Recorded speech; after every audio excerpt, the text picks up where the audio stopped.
Eu olho para ti, quer dizer, eu olho para ti. Até onde é que vais olhar? Não sei, tenho aqui uma câmera à frente.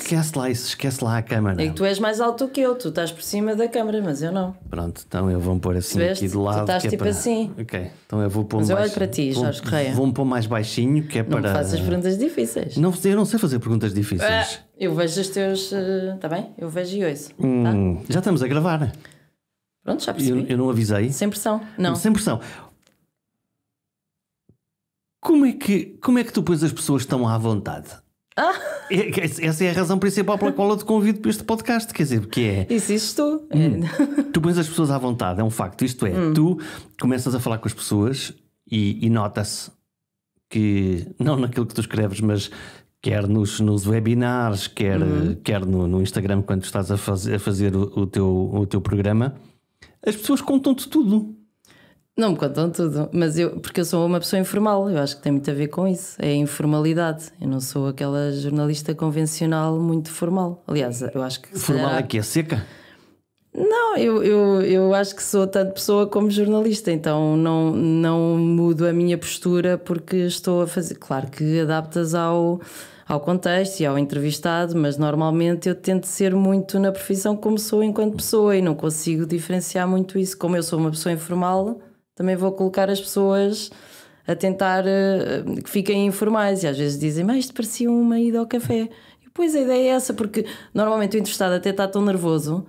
Há pessoas que ficam nervosas com uma entrevista, não é? E não faz sentido, eu acho que é mesmo uma conversa. Ficam nervosas porque depois não confiam naquilo que pode sair? Muitas vezes não confiam e pedem para ler antes.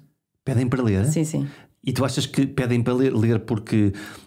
pode haver aqui alguma coisa de rigor ou ai meu Deus, eu não sei o que é que daqui vai sair? Não, porque os jornalistas são todos iguais, já me disseram isso. Os jornalistas são todos iguais. São iguais como? Como é que são eles são todos iguais? Dão erros, são maus profissionais. Erros damos todos, não é? Eu uma vez tive de dizer isso a um médico, eu disse, olha, os médicos também não são todos iguais. E houve entrevista ainda? Não? Houve. E correu muito bem. Porque de facto eu acho que em todas as profissões há bons e maus profissionais e acho que não se pode generalizar. Portanto, acho que é a pior frase que me podem dizer: os jornalistas são todos iguais, não é? Os políticos são todos iguais, os não sei quem são todos iguais. Os juristas são todos iguais, os enfermeiros são todos iguais. Não se pode dizer isso. E o que é que... Tu és jornalista freelance neste momento. Tu tens trabalhos, fazes trabalhos, encontras boas matérias, vamos falar sobre isso, e propões a um determinado jornal. Tu podes fazer a melhor entrevista do mundo, tu podes escrever o texto mais rigoroso e mais extraordinário do mundo, e o editor do jornal pode pôr o título mais difícil do mundo para pôr as coisas assim. Eu, por acaso, nesta fase já sou freelancer há muitos anos, portanto acho que já atingi aqui um certo estatuto. E portanto já sugeres um título que faça sentido? Não, por acaso há muito respeito com os editores com quem trabalho. Estou a brincar, obviamente, disto do estatuto, mas os editores com quem eu trabalho neste momento, e estamos a falar de revistas generalistas, eles contactam-me se querem mudar alguma coisa e sugerem até a sinopse, a entrada, e se modificarem eu não tenho surpresas quando é publicado. Portanto, felizmente. Tu tens controle editorial sobre aquilo que sai? Não tenho total. De vez em quando lá sai assim uma palavra que eu penso, isto não era eu, isto eu não mas não é porque seja pior ou não, eu é que não ia escrever aquela palavra, porque eu não a uso no dia-a-dia, mas não é nada de grave. Do género, olha, eu fui agora entrevistar um investigador que está a descobrir a cura para a SIDA, que é uma das guerras que nós temos às vezes com os editores, porque os títulos que vendem não são necessariamente os títulos verdadeiros, e tens que pressupõe que leias o artigo e que percebas que há uma investigação que vai demorar anos a estar na... Mas o que vende Mas o título vai, curou isto ou resolveu este problema, e isso, obviamente, na maioria dos casos, é um manifesto exagero. Sim, e não é real, porque depois os investigadores recebem muitos telefonemas de pessoas que legitimamente estão com esperança de ter uma solução para o seu problema. Estão desesperadas e, portanto... E é isso que eu não consigo ser a jornalista que vai vender. Não consigo. Mas não escreves essas notícias? Escrevo, mas não vendo o título como cura para o Alzheimer está prestes a... Percebes? Não Só consigo. Que isso, apesar mas isso vende. Isso vende, não é? Quer dizer, as pessoas se virem este título, clickbait, claro, não é? Quer dizer, as pessoas vão lá clicar e dizer, epá, aqui é uma coisa extraordinária e eu quero ver como é que é. Eu tenho um exemplo muito recente, que é de um artigo que escrevi sobre pessoas que tiveram mais do que um cancro e que sobreviveram. E como eu escrevo muito na área de oncologia, ouço muito os ex e mesmo os profissionais a falar, e há frases feitas do a luta contra o cancro, perdeu a luta contra o cancro, não tenha medo do cancro. E eu disse ao editor, evita ao máximo isso, porque as pessoas que eu entrevisto, elas têm medo, de facto. Claro. Portanto, não há que pintar isto de outra forma. E então o que eu faço aí é, como também já tenho à vontade com o editor, peço-lhe para ele evitar certas frases que eu acho que não fazem muito sentido manter. E felizmente estou numa fase em que há respeito e que isso tem corrido bem. Normalmente as histórias que aparecem na imprensa são, além do jornalismo puro e duro, hard news, que aconteceu isto, e portanto Portugal tem X casos de Covid, aconteceu isto nesta ponta, aconteceu um acidente, aconteceu qualquer coisa. Tem no campo social, e estou a pensar na saúde, onde tu trabalhas maioritariamente, as notícias da catástrofe, da desgraça, não é? Da morte, do sofrimento, da dor. E por outro lado a notícia do herói, não é? Do sobrevivente, daquele que passou pelos pingos da chuva e que conseguiu sobreviver. Isto são duas matizes que no fundo aqui no meio é onde está de facto o equilíbrio disto. E a grande maioria das pessoas cabe no equilíbrio. Neste meio. Só que essas histórias são histórias são normais, logo não têm interesse editorial. Como é que tu encontras as tuas histórias? Com muita pesquisa. Depois as televisões muitas vezes pegam nos nossos testemunhos com muita facilidade, porque inspiram-se. E porque veem que são bons testemunhos, não precisam de arriscar. E porque aí a pessoa já falou, portanto à partida vai... É muito variável, ou me contam, não é? Ou também já sabem que eu me dedico a estas histórias e de alguma forma me dizem, olha, tenho aqui um caso, ou então sou eu que vou procurar. É muito variável, mas eu sempre tive aquela questão de dar casos positivos, independentemente de não se florear, porque não são casos ficcionais e são casos reais que podem até custar a ler. Mas que são casos positivos? Tens exemplos aí na tua cabeça? Que correram bem, pessoas que superaram uma doença oncológica, ou pessoas que superaram uma outra doença ou um outro problema da sua vida e que de alguma forma encontraram ali uma missão, ou que aprenderam com essa situação. Agora a pandemia, de certeza que temos imensos casos de pessoas que mudaram de emprego, pessoas que descobriram uma nova vocação, que se calhar saíram da cidade para... E eu acho que isso podem não ser histórias positivas, mas são histórias em que há algo para contar e em que houve ali uma volta em que a pessoa se reergueu. É um bocadinho por aí. E é um testemunho, no caso das doenças, é um testemunho de que, ok, isto pode acontecer, pode passar por estas fases que são normais, mas há uma esperança. É um bocadinho associado à esperança. E tu, quando ouves estas pessoas, e eu sei que muitos casos não correram bem. Pois não. Porque se tu estás sucessivamente a entrevistar pessoas com situações de saúde graves e difíceis, e que têm processos de superação, há casos em que a doença ganhou.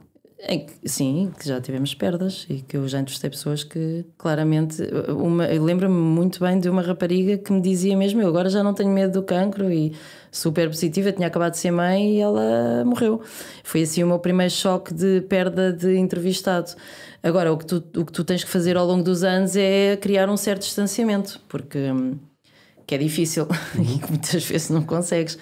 Mas sim, já houve, mesmo no livro, que daqui a pouco vamos falar do intervalo da vida, já houve uma perda depois, e que foi uma criança. Portanto, aí é a parte mais... Mas depois há de ser com os profissionais de saúde que tens que gerir. Mas tu fazes um luto, tu olhas essa perda e essa pessoa que tu entrevistaste. Sim, fica ali Sim. Ficas a bater mal? Fico. Não, assim, depois vou gerindo, já tenho outras estratégias. No início era muito difícil, eu ligava-me muito às histórias, então com crianças eu ligava-me. Hoje posso dizer que tenho amigos que criei porque os entrevistei alguma vez na vida. Mas lá está, também tem a ver com a minha personalidade. Depois, claro que vais ter que criar um distanciamento, senão Senão é difícil. Portanto, porque no fundo, quer dizer, eu não lhe quero chamar estratégia, porque eu não parece que seja uma estratégia. Mas tens que aprender a lidar, porque senão eu evito esses temas. Às pessoas. Ligo. E vamos lhe chamar a arte de ouvir, não é? Quer dizer, tu que praticas ativamente é a arte de ouvir, e portanto tu vais a um sítio, tu vais ter com pessoas, tu manifestas disponibilidade, tu vais entrar na intimidade daquelas pessoas e dizes: olá, eu sou a Cláudia e vim aqui para... Vais fazer perguntas difíceis. Eu acho que tu ouves mais do que fazes perguntas difíceis, ou não? Eu faço, às vezes digo: olha, eu vou ter que fazer esta pergunta. Não é fácil esta Vais pergunta. avisando logo que... Aviso. Eu acho que tens de ter muito tato para falar dos temas, e depois as pessoas também ganham à vontade contigo.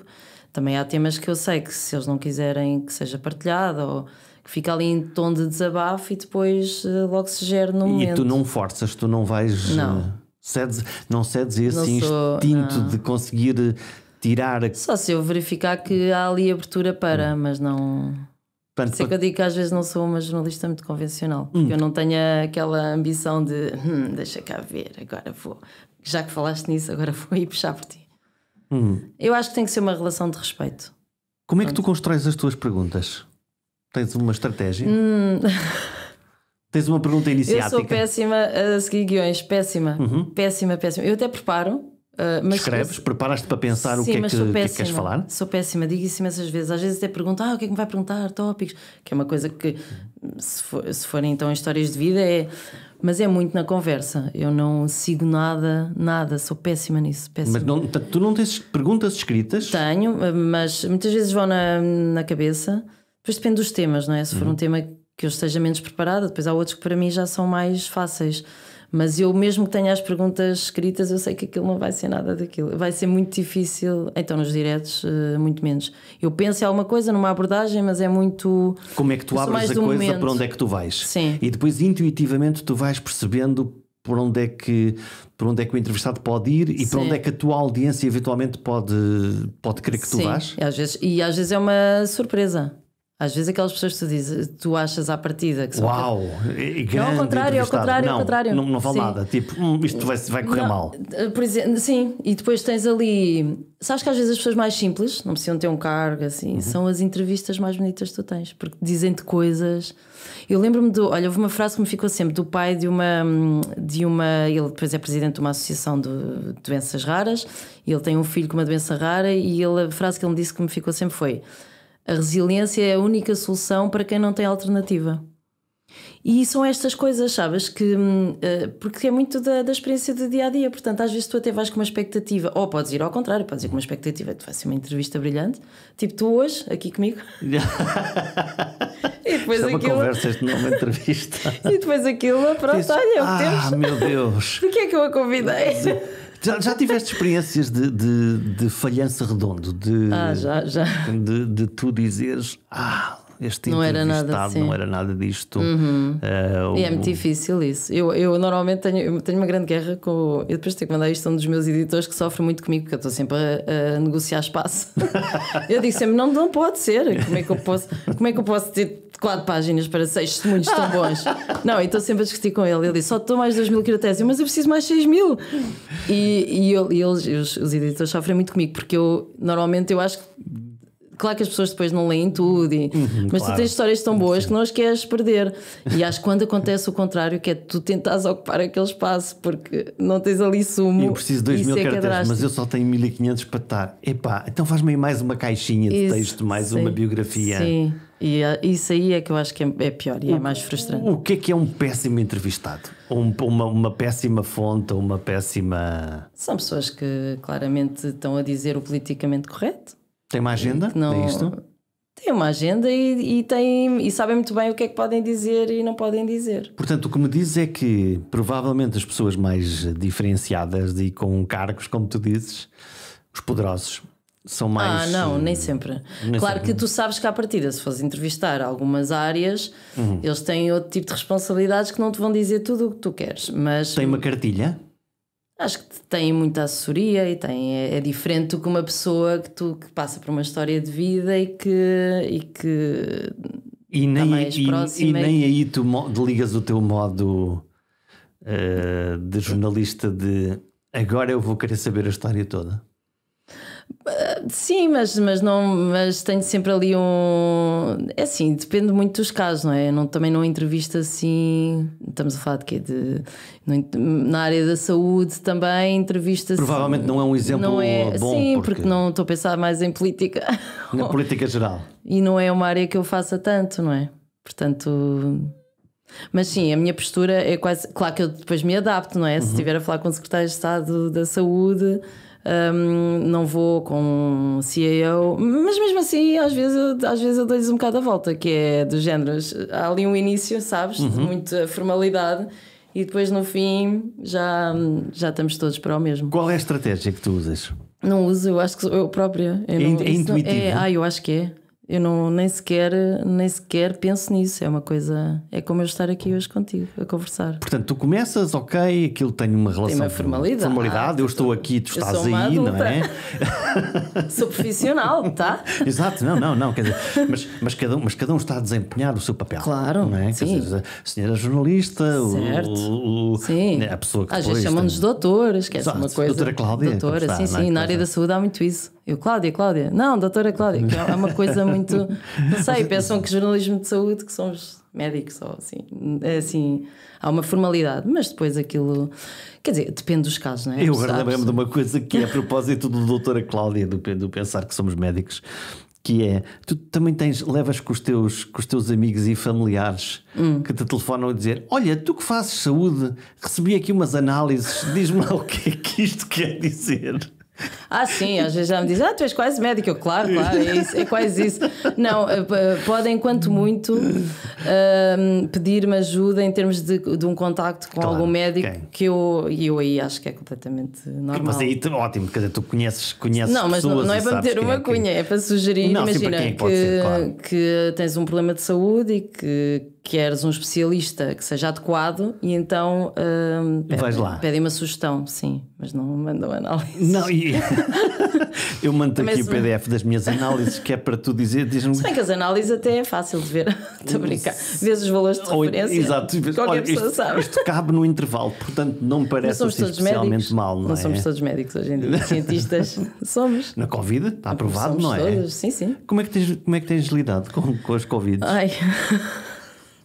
Como? A nível pessoal, profissional? Tudo. Estamos um bocadinho fartos disto, não é? Acho que as pessoas não estão a ficar melhores. Já não se aguenta, não é? Não se aguenta, não. Acho que esta coisa de vamos estar juntos e amigos nós há pouco demos um abraço, não é? E não se pode dizer. Não, pode-se não, dizer. Nós testámos. As nossas narinas neste momento são maiores que um hall de um centro comercial, não é? Quer dizer, porque e assim, sabes que eu sou muito do abraço e do toque. Portanto, isto da pandemia para mim não faz. Eu sou de toque, eu sou de abraçar, eu sou de dar beijinhos, não é? Isto de chegar ali. Não. Eu não tive uma grande alteração na minha vida. Eu trabalho a partir de casa, a maior parte das vezes. O que eu senti mais diferença foi porque passou-se a ser tudo feito através de forma digital. Portanto, já não vais ter com as pessoas que queres entrevistar? Agora já volto a ir e já há gravações, já há entrevistas presenciais, mas foi durante muito tempo, muito à distância. Mas acho que sou uma privilegiada porque não vi o meu trabalho a piorar. Ou a ter. No início houve ali uma outra revista que teve algum receio do que é que poderia acontecer e as colaborações, porque os freelancers também têm que fazer uma gestão muito, muito a longo prazo, não é? Mas acho que vivi bem. Agora, neste momento, acho que as pessoas estão muito irritadas, pouco tolerantes, e vês isso no supermercado, no banco, nos correios. Eu vejo as pessoas aos berros como se fosse uma coisa normal. Aquela simpatia, não é? Mas nem é, são as pessoas que. As pessoas que estão, não são as que estão do lado de lá a atender, mas normalmente as pessoas que estão do lado de cá. Ao teu lado. Completamente, sim. E eu estou a ter uma postura de: olha, gritem. Não, gritem, porque eu já não aguento, não é? Ai, não, já não é muito, muito curioso. E eu notei muito agora. Nós estamos a gravar entre o Natal e o Ano Novo, para as pessoas que nos vão ouvir mais tarde. O resto do podcast. Qualquer hora tu vais ouvir o podcast. Há pessoas que já estão agora hoje a ouvir um podcast há 6 meses. Sim. E isso está acontece tudo bem. comigo. E a gente vai recuperar coisas. Tu és ouvinte de podcasts? Sou bastante ouvinte. Vamos falar. Aproveito muitas vezes quando estou a arrumar a casa. Pões os auscultadores. Que é uma coisa que eu, quer dizer, Alguém podia fazer por mim, mas como tenho que fazer, então vamos tornar aquilo. Então, Ou encaminhadas também. E ligas. Ou às vezes apetece-me e até vejo, não é? Neste caso agora também tens em vídeo e sento-me e vejo. E é muito variável. E a ideia de que tu podes falar ao ouvido de alguém é uma ideia, para mim é uma ideia fascinante, quer dizer, que é... É mágico. Tu estás dentro das pessoas. Olha, deixa-me falar das irritações, porque eu ontem fui a um supermercado, dos grandes, um hipermercado, e eu gosto, agora sou fã das aplicações em que nós, no fundo, fazemos de caixa de supermercado, não é? Vamos por lá, pip, vamos pondo as coisas no carrinho e depois vamos à parte da caixa automática também, quase não vemos ninguém, não é? Sim. Não há abraços, não há beijinhos, não há, as caixas são frias. Não há profissionais. Não há profissionais. Mas o que é curioso a propósito disso é que eu paguei as minhas compras e agora inventaram uma nova coisa que é tens que validar o ticket. Há sempre mais um processo, não é? Nesta conversa. Eu peguei nas minhas compras, validei aquilo, peguei nas minhas compras e quando saí aconteceu o que acontece muitas vezes. Que é do tipo, ficas logo com ar de criminoso, não é? Tipo, eu não roubei nada. Compras e toda a gente olhar para ti a dizer: olha, ele acabou de levar uma caixa de sabonete. Ok, o que é que tinha acontecido? É que a caixa tem um temporizador, e então se tu não demoraste muito tempo. Eu demorei muito tempo. Exato. Mas a senhora que no fundo da assistência aos clientes deu-me um raspanete e tu dizes: o que seria agora demorar tanto tempo a sair? Tipo, há ali mais pessoas. Validou, tipo, sou estúpido. Você não validou. Então não saiu a tempo. E eu pensei assim: prendam-me. Não é? Não, as pessoas estão muito. Mas aquela coisa de que vamos ser todas as melhores pessoas. Eu inicialmente, eu acredito na humanidade e sou otimista e achei mesmo que isso ia acontecer, mas neste momento se não aprendemos nada com isto, já não há grande... Não, mas vê-se na estrada, por exemplo, vê-se as pessoas estão impacientes, sim, não é? Fartas disto. Sim. E estamos a viver todos numa mola. Eu acho que estamos a viver, estamos mais desconfiados. Ontem falava isso com uma amiga minha, que ela dizia que estava farta, ela trabalha numa farmácia, ela dizia: estou farta disto, depois chega um positivo e depois lá vamos nós ficar cheios de medo.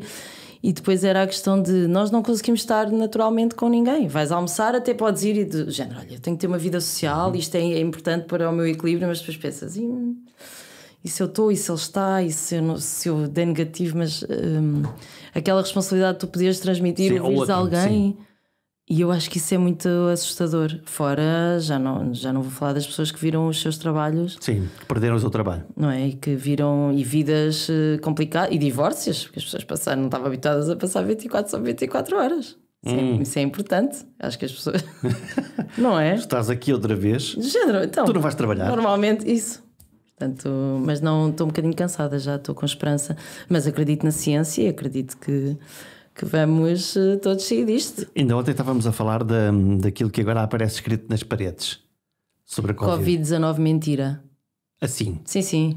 Com tinta mesmo. É um belo headline, é um belo título de jornal. Covid-19 mentira. Sim, e eu já vi isso em vários muros. Quer dizer, até de muros, pronto, já é uma coisa que não deve acontecer, não é? Vais ali invadir o espaço e pronto, e a mensagem agora é Covid-19 mentira. Tipo stencil, está escrito? Sim, pintado mesmo. Como se fosse um grafite. É uma corrente de opinião. Podemos chamar-lhes negacionistas? Podemos.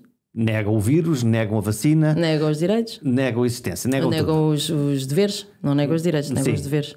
E o assustador para mim é que eu achava que os negacionistas eram pessoas pouco informadas, teimosas, e que levemente com vontade de criar uma pequena pancadaria à sua volta. E agora descubro amigos meus. Sim, eu também tenho. Que leram livros. Sim. Que pensam, que são pessoas... Que são de gerações até que tiveram mais acesso. E estão aí. O que é que se está a passar?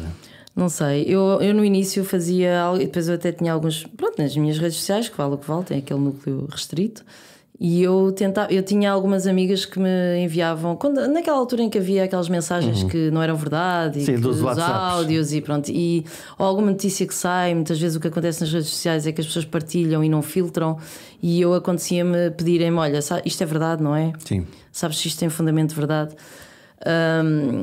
E eu no início fazia muito esse trabalho de divulgar a ciência, de colocar os médicos a falar. Mesmo no meu live eu levei médicos, enfermeiros e Cláudia é evangelista. No fundo, estavas a evangelizar as pessoas e dizer, vejam lá.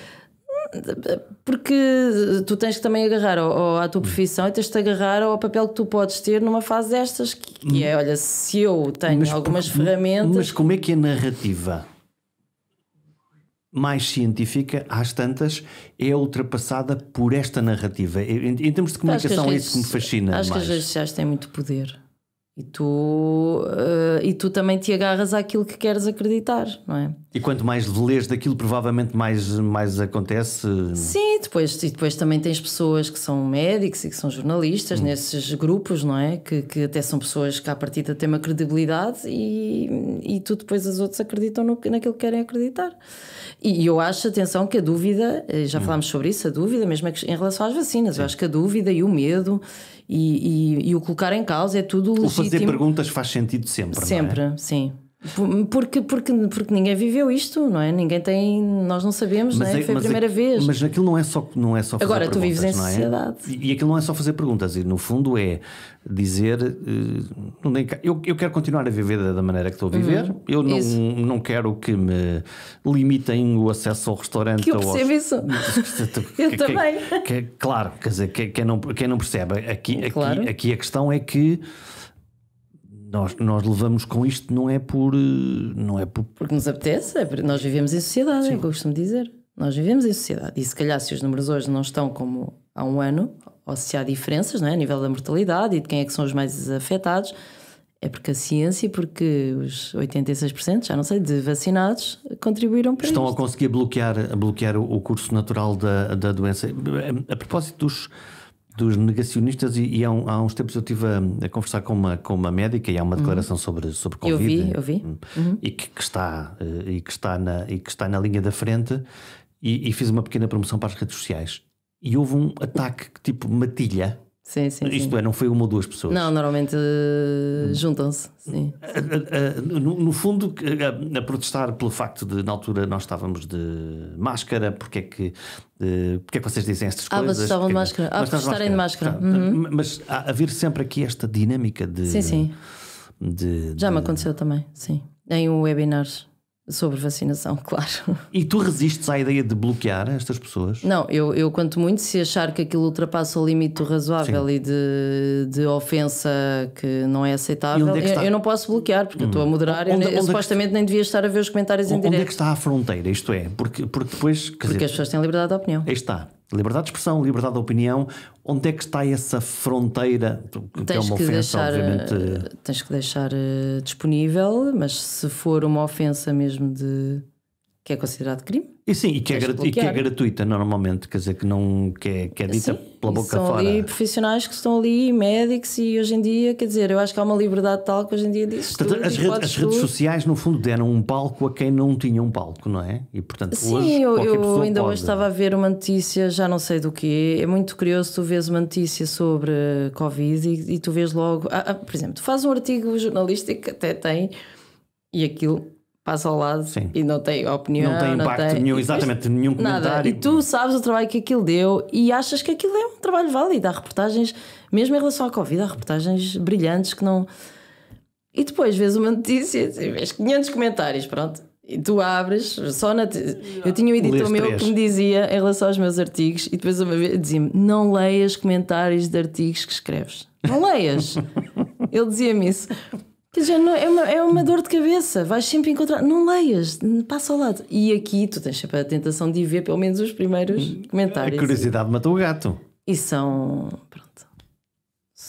Porque mas eu não estou a falar de artigos que eu tenha escrito, mas qualquer artigo que tenha a ver com vacinas. Até podia ser interessante tu escreveres um artigo e teres um conjunto de leitores que te escrevessem a dizer: Cláudia, não concordo nada contigo. Sim. Cláudia, tem um ponto de vista completamente diferente. Estás a falar de uma coisa e já tive isso, amigos até. Já tive isso, amigos até, que interpretaram o lead e o título de outra maneira. Fora, sim. O que é uma coisa muito engraçada. É muito não é? engraçado. Nós pensamos uma coisa, escrevemos uma coisa na boa fé. Mas depois a pessoa não lê o artigo e depois tem a opinião. Não é? Lê o título. Eu normalmente respondo: já leste o artigo? vai lá ler. E Sim. depois debatemos. Que está tudo certo, eu recebo, Sim. nós erramos, não é? E está tudo. Não somos todos iguais, mas também erramos. E às vezes é muito isso: vão pelo título, pelo lead e já têm uma opinião super formada. E isso faz-me saltar aqui para uma coisa que é: há temas que funcionam e temas que não funcionam na imprensa. Há temas mais que são fáceis. Fáceis de trabalhar ou sexys. Há temas mais sexys, não é? As dietas e as viagens. E uma vez disseram-me assim: nesta altura? Por acaso? A seguir, não é? Não, Em janeiro. não. Pois, nesta altura não, mas a pandemia, o tema da dieta vai andar aí muito Todos em voga, não é? Eu engordei. Eu também, bastante até. Foi uma descoberta do meu corpo como eu nunca tinha tido, mas estamos quietos, sossegados, sim, isso mas vamos é fazer diferente. coisas assim. Portanto, dietas é sexy. Acho que é, sim. Viagens. Uma vez disseram assim: tu abordas temas muito difíceis, mas porquê estás sempre a falar de cancro e de deficiência e temas assim? E eu, porque a vida não é só cor-de-rosa e tudo é preciso. Eu também sei fazer temas ligeiros, atenção. Mas como eu tenho esta queda para estes temas, às vezes as pessoas interpretam aquilo como: olha, já vem ela mais uma vez lembrar-me. Os editores compram com facilidade estas histórias? Depende.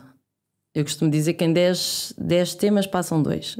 Assim, não é uma estatística, Sim. vá. É o teu número já na tua cabeça, é 20%. Há muitos temas que não passam. Há outros que até eu me identifico, mas são eles que me pedem. Portanto, já me chamam porque sabem que eu escrevo na área da saúde e que eu vou pegar naquele tema bem. Da mesma forma que se for uma entrevista na área de política, eu sei que há uma colega que faz muito melhor e passo para ela tranquilamente. Não há cá aquela coisa. Não tens paciência? Ou achas que não? Não, porque acho que ela vai fazer muito melhor. Não, eu consigo escrever sobre qualquer coisa à partida, mas neste momento. Querem que eu fale sobre o que é hoje? Sim, então eu escrevo sobre vinhos e eu não sou apreciadora de vinhos, portanto é o que eu costumo dizer à editora. E até hoje não houve assim nenhum problema. Portanto, como é que se escreve sobre uma coisa? Bom, quer dizer, obviamente nós porque tens ajuda, não é? E tu falas com as pessoas. Encontras as pessoas certas, não é? Sim, não é dramático. Agora, política, economia, eu sei que há pessoas que fazem isso melhor do que eu e não há aquela coisa. Eu vejo muito, porque também há muitos egos no jornalismo e há muito aquela questão de não partilhar os contactos e não partilhar os trabalhos. E eu não. Na área da saúde, provavelmente isso não é uma regra, pelo contrário. Eu não é? Facilmente, sim, mas mesmo fora, eu facilmente enviam-me a mim uma proposta ou dão-me alguma sugestão e eu passo a uma colega se achar que ela vai fazer melhor, tranquilo. Os temas mais difíceis são temas que provavelmente nós não queremos ler. São câncer infantil, doenças, tudo o que sejam doenças de crianças são os mais difíceis, porque tu não queres pensar se quer que vais viver aquela realidade. A saúde mental agora, eu acho que a pandemia foi uma oportunidade. Apareceu, estás a falar muito sobre, porque há muito sobre estigma saúde mental. E continua a haver estigma mas acho que a pandemia, como surgiram agora pessoas que nunca tinham experimentado um estado de ansiedade ou de depressão e agora na pandemia... Tu falas com o Raminhos, por exemplo, que é um, Falei, que é um que eu exemplo acho que de faz alguém serviço que público. fala muito sobre Acho que ele faz temas. serviço público. É incrível ver e eu faço a questão da espectadora, que é, eu vou assistindo aos comentários e aquilo há muito sofrimento em silêncio com a depressão e com a doença mental. Eu dos poucos artigos que escrevi nessa área, e eu adoro essa área, eu gostava de escrever mais, mas os editores, vou deixar aqui uma deixa, os editores, não sei porquê. Queres que mandamos este podcast para alguém? Eu mando-lhe diretamente. A seguir, não é? Sim, a pessoa que eu estou a pensar vai saber. E só não disse o teu nome porque tenho esperança. Ele também não decide sozinho. E tenho esperança de conseguir mais 2.000 caracteres no próximo artigo. Pois, exato. Aí ele sabe que eu estou sempre a incomodá-lo com isso. Mas o Raminhos, eu acho que ele faz serviço público e retomando o que eu estava a dizer, dos poucos artigos que eu escrevi na área de doença mental, eu recebi mensagens internas de colegas, amigas, de pessoas que eu conheço, que eu nunca imaginei e que aproveitaram para desabafar porque há muito estigma, porque tu não podes dizer que foste a um psicólogo ou que tomaste um antidepressivo ou que...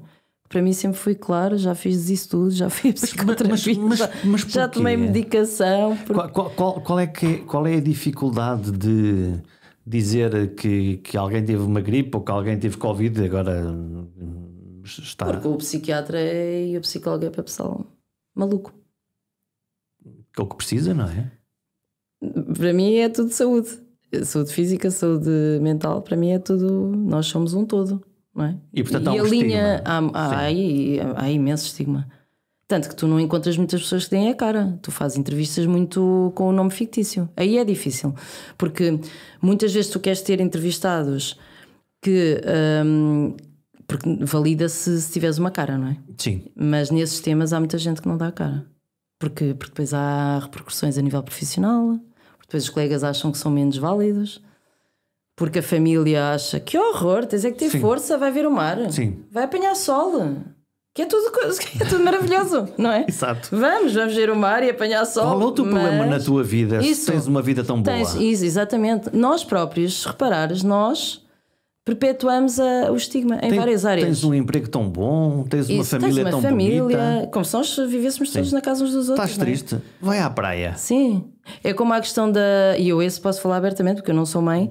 A questão de perguntar se tens filhos. Mas porquê é que não tens? Mas o que seria? Porquê? Mas és realizada só no teu trabalho? Não tens filhos, não... E tu não sabes em que dores é que estás a mexer. Não sabes se aquela pessoa quer, não sabes se aquela pessoa teve um aborto, não sabes se aquela pessoa é infértil, não sabes. Isso é uma pressão tremenda para as mulheres. E claro. nós todos, nestes temas, nós contribuímos para o estigma, mesmo às vezes sem querermos. Claro que há perguntas indecentes e que tu não fazes com aquele sentido. Mas nós, enquanto sociedade, muitas vezes estamos a perpetuar isto, não é? Tens de ter força. Mas qual força? Percebes? Só preciso é para ir. Eu acho que toda a gente devia ir a um psicólogo. Acho que devia ser tipo prescrição. Olha, vai tomar isto, vai tomar aquilo. Psicólogo. Sim.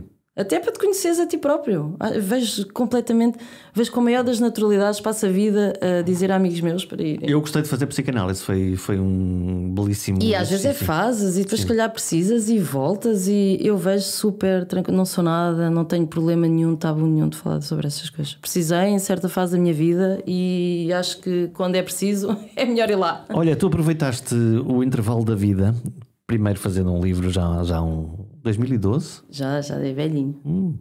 Já é agora velhinho. Transformado em lives no Instagram. Lives, sim. Também conhecidas como transmissões em direto. Ou Cláudia fala com pessoas. Sim, com pessoas. Com crianças também.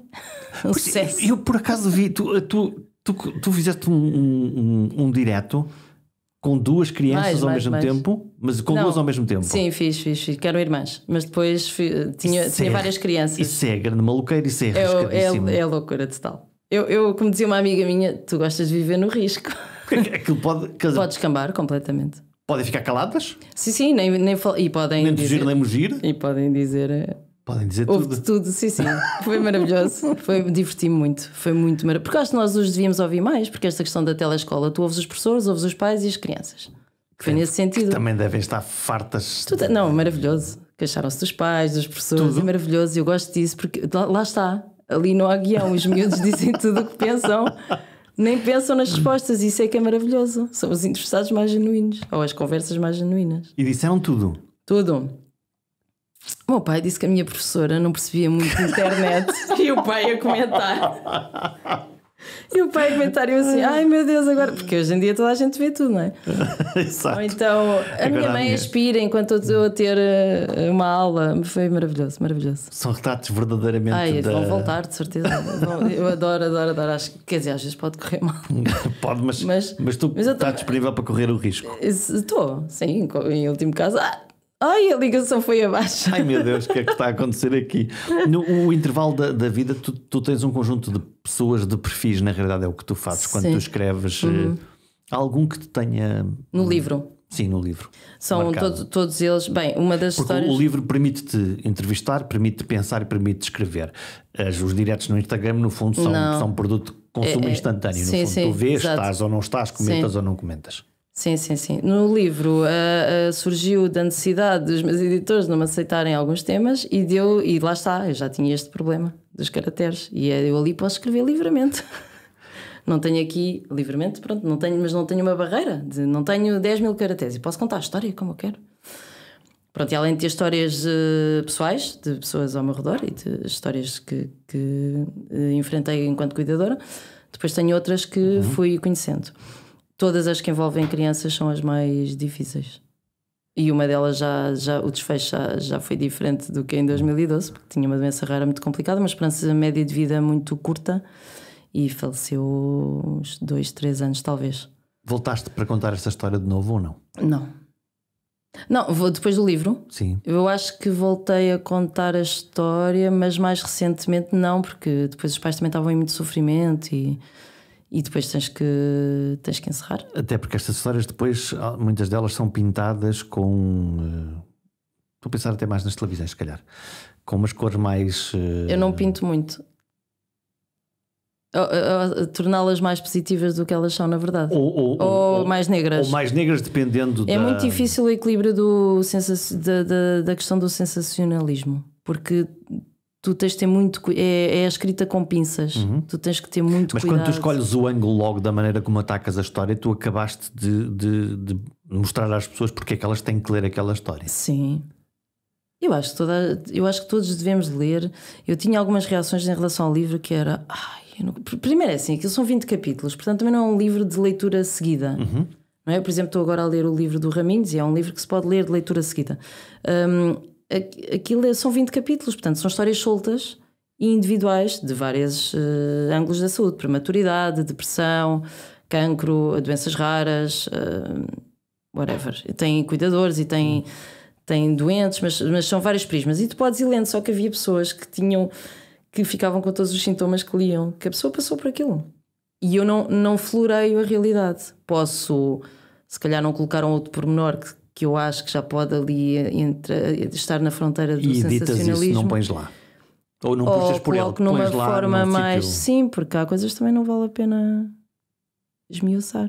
Eu tenho uma preocupação que é... Eu entrevisto hoje, tu tens um problema de saúde e eu gostava que tu te sentisses retratado nesse artigo. A minha primeira preocupação, não é bem a primeira, mas eu penso como é que o leitor vai receber aquilo, mas eu quero que as pessoas se sintam retratadas. Porque depois há cortes e depois a história podia ser muito maior, mas eu quero que a pessoa sinta que a história dela está ali. Que é honesta. Sim, e portanto o maior elogio que me podem fazer é... depois às vezes emocionam-se isso, mas nem é esse o... Como dizia, chorei tanto, não era essa a ideia, já não é para se emocionar, mas é que a pessoa sinta que... É muito escrever com dignidade. Eu acho que é muito difícil, é o maior desafio, é escrever com dignidade e partilhar as histórias com dignidade e verdade, claro. Olha, estamos praticamente a fechar. Vamos fechar com o ego. Tu ganhaste um prémio, um prémio de jornalismo. O Ganhei prémio... vários. Vários? Quantos? Vá, conta. Não sei, mas já tinha ganho. Já tinha ganho menções honrosas, já sei o que é que vais falar de. Este é o da Liga Portuguesa contra o Cancro. Faz hoje um ano. Faz hoje um ano, por isso é que estamos a celebrar. Os prémios são importantes? São afagos do ego ou são coisas que tu pões na tua prateleira das medalhas e dizes fiz um bom trabalho e fui reconhecido pela sociedade? Eu tenho. Não é uma resposta única. Eu fico feliz, obviamente, e se me candidato. Eu às vezes eu candidato nunca. Candidatas-te por rotina? Não. Candidato-me se achar que o artigo que tu fizeste vale a pena, sim, e que faz sentido. E candidato na desportiva, tanto que o ano passado foi por Zoom, não houve uma cerimónia presencial e eu estava tranquilíssima, jornalista da TVI, jornalista. E eu pensei, vem cá, aplaudir os outros. E bem. Pronto, e eu tenho muita... E não estava à espera. Claro que depois alguns prémios são monetários, isso ajuda-nos até à vida de freelancer e não há qualquer dúvida de que... Ou até se tu quiseres um projeto e, portanto, são prémios que tu podes investir depois noutras coisas que tu queres fazer. Essa é a parte prática. A parte do prémio é aquele júri escolheu o meu texto, se fosse outro júri escolhia outro qualquer. Portanto, há uma subjetividade, mas isso todos sabemos em qualquer coisa. Mas tenho muita noção que fui eu hoje, como amanhã pode ser outro, e como eu não fico deslumbrada, tanto que eu disse que ganhei vários assim baixinho, porque é algo claro que me orgulho e claro que foi um caminho que fui fazendo e ser freelancer não é fácil também nisso, porque tu numa redação ou numa televisão tens muitas condições para fazer grandes trabalhos. Tu não tens um berço e portanto é mais difícil fazer do que se trabalhares muito isso, mas claro que o reconhecimento é sempre, e depois os editores e tudo o que vem daí, não é? E depois se calhar há trabalhos que vêm daí, mas não é uma coisa, é muito moderado, fico feliz, é uma coisa boa, faz parte do meu trabalho, divulgo, pronto. Claro que é uma coisa boa. Obviamente, sim, mas não acho que sou melhor jornalista do que a outra pessoa que não recebeu o prémio, percebes? Sim. Sou muito realista nisso. Sou otimista, mas sou realista. Gostas do jornalismo que está a ser feito em Portugal neste momento? Não. Por isso é que as pessoas saem do jornalismo, não é? Eu acho que vou resistindo porque sou freelancer. Porque senão tu já tinha... Tem a ver com o quê? Com falta de condições? Tem a ver com falta de condições, claramente. Sim, sim. Não, mesmo os freelancers têm que... Aquilo que tu me disseste agora mesmo, que é ganhar o prémio pode ser importante. Certo. Para eu ter meios para fazer um trabalho jornalístico que achava que devia ser feito. Por exemplo, mas depois aí também tens que o vender, não é? Porque depois não é só... Sim, mas passaste... Imagina que eu agora queria escrever um livro de autor e que se calhar um prémio desses depois ajudava nisso. Ou fazer uma reportagem... Mas depois tens que a vender à mesma, mesmo que tenhas mesmo tu invistas, depois tens que ter um meio para publicar. Agora, o jornalismo hoje tem o grande... Eu acho que as fake news são aqui o grande inimigo, porque as pessoas facilmente se agarram àquilo que é falso e depois não há condições. Por isso há tantos bons jornalistas de saúde que já se contam pelos dedos, não é? Que já saíram e que foram para outras áreas que eu imagino-me a fazer o mesmo. Mas é curioso que na pandemia, nas pandemias ou nos grandes eventos toda a gente faz, seja de saúde que não seja, mas é muito curioso que em tempos de pandemia quase que houve um desinvestimento na área da saúde, porque é para mim quase uma bizarria. Sim, não faz sentido nenhum. E há uns anos, quando tivemos a primeira crise, onde é que se cortou? Não foi na área da saúde e do ensino? Sim. Quer dizer, que são motores de uma sociedade, não é? Que histórias te faltam fazer? Ou que história te falta fazer? Tinhas de ter uma pergunta difícil. Uma pergunta simples, porém difícil. É uma pergunta simples, tens autonomia, não capacidade, sei, sabes que eu acho, sonho... Não sei, sabes que eu acho que é muito... Isto de ser... O pessoal que trabalha na nossa área é muito difícil, porque nós qualquer coisa... Não é? Ainda ontem publiquei uma coisa sobre isso no intervalo da vida, que eu vi uma máquina de escrever antiga. Uau! E depois qualquer coisa, qualquer situação do cotidiano me dava uma história. É horrível, às vezes é um bocado esquizofrénico, não é? Eu contava esta história. Não se pode dizer isto, porque lá está, estás a ver? Nós usarmos uma bengala de doença mental que não se deve usar. Mas está na linguagem e portanto sai-nos automaticamente. Isto, eu agora corrigi, mas isto é uma coisa que... Mas pronto, é um bocadinho estranho. Sim. Tu estás sempre a fazer histórias. Não sei, se calhar, olha, por acaso há uma história que eu gostava de fazer, que é a Carolina, que está no meu livro e que eu também já trouxe ao live, que ela tem uma paralisia cerebral super que afetou de forma motora e não cognitivamente, e ela faz tratamentos anuais. Eu envolvo muitas vezes em causas para ajudar a angariar donativos, e a notícia que eu gostava de fazer é que ela um dia vai andar. Pronto, essa pode ser porque ela está numa cadeira de rodas e o sonho dela é andar. É uma coisa tão simples que para nós é básica, que é um dia vir a poder andar. E a cura para o cancro, portanto, entretanto já não vou ser eu. Duas coisas pequeninas. Sim, pequeno. Então é a história, não me perguntaste a história que me falta fazer. É isso. Portanto, era o que eu gostava de noticiar. Mas não ia ser a primeira, quase certeza, porque depois há pessoas que chegam lá mais rápido. Obrigado, Cláudia. Obrigada, Jorge. Parabéns pelo teu projeto. Não podes dizer essas coisas. Porquê? Porque não. Só porque te conheço e porque... Isso. Pronto. Mas eu gosto e pronto. E acho que fazes um belo trabalho aqui. Obrigado. Obrigada.